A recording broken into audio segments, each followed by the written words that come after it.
A day to dazzle in yellow for Olav Koy after beating Mads Pedersen at Le Muro finish yesterday. The Dutchman planning to remain golden on a longer but flatter stage. Could we see Pedersen Koy Part 2?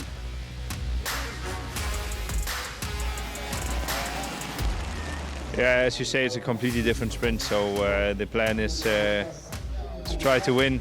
We have to approach it a bit different, but I believe we have a good option to do that and a good train here, so everything is possible. It's quite a wide road running into the town, so yeah, I think timing will be crucial and will be fast finish. Others aiming to be in the reckoning. Arkea B&B Hotel wanting to advance Arnaud Demar's prospects. Another targeting a first win of the season. Sam Bennett in his third outing for Decathlon AG2R. It's more about surfing the wheels.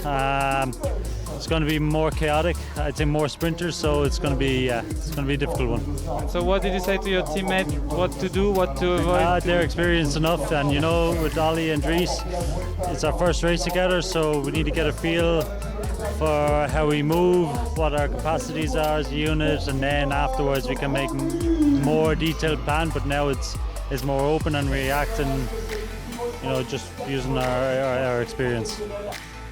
Il n'y a pas trop de vent et puis même s'il se lève, il sera majoritairement de face.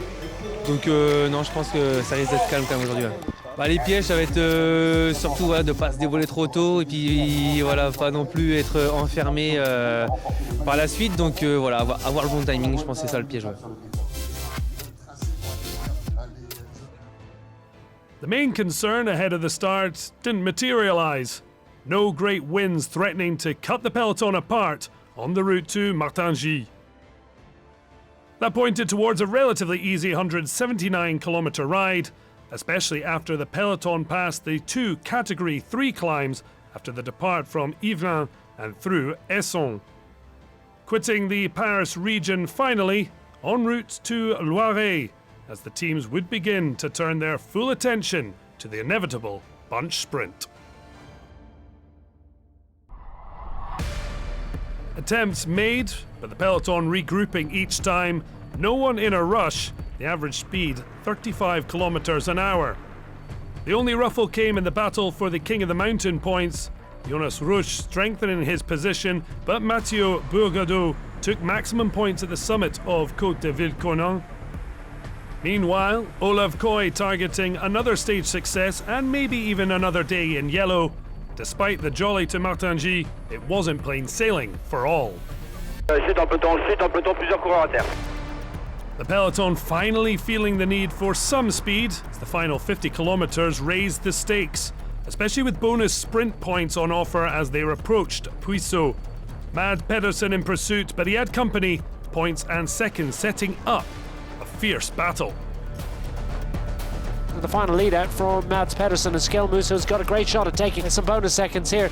Danny Van Poppel leading the way for 10 points and 6 bonus seconds. Pedersen with second took the virtual lead ahead of Koy, but of course the expected bunch sprint would see if the Dane could hold on. The two last winners at Montargis were pure sprinters. 2005 it was Robbie McEwen, before Mark Cavendish took the honours in 2010. With the overall pace of things in and around 40 kilometres an hour, who was going to be the powerful speedster to follow their example 14 years on? Despite the long, wide roads, a bit messy at times as the teams focused on getting into position. Trains ready to leave the station in search of delivering the perfect arrival. Mads Pedersen sits in about 10th position at the moment, and Koy has work to do to get into prime position just yet. They're in one long line and heading towards the line. Inside 1,000 metres to go on stage 2 of Paris-Nice, and it's a fantastic investment here by the Visma Lease bike squad. Affini with a big effort. Now they start to launch up the centre of the road. Where are they coming from as Sam Bennett tries to latch onto the effort of Danny Van Poppel's Bora Hansgrohe's squad? They're moving left and right. Mads Pedersen has picked up on the efforts of the Tudor Pro Cycling and Sam Bennett. But here comes Danny Van Poppel with an early effort. Arvid de Klein for the line. Arvid de Klein is going to get this one, or is he? Who's going to come with a late run? It's going to be oh so close, but de Klein gets it for the Tudor Pro Cycling squad. And it's Arvid de Klein that gets up to take the glory. They have bested the World Tour squads. A 12th pro win, but a first on the World Tour for Arvid de Klein, the pro team of Fabian Cancellara, Tudor, earning a first success at this level.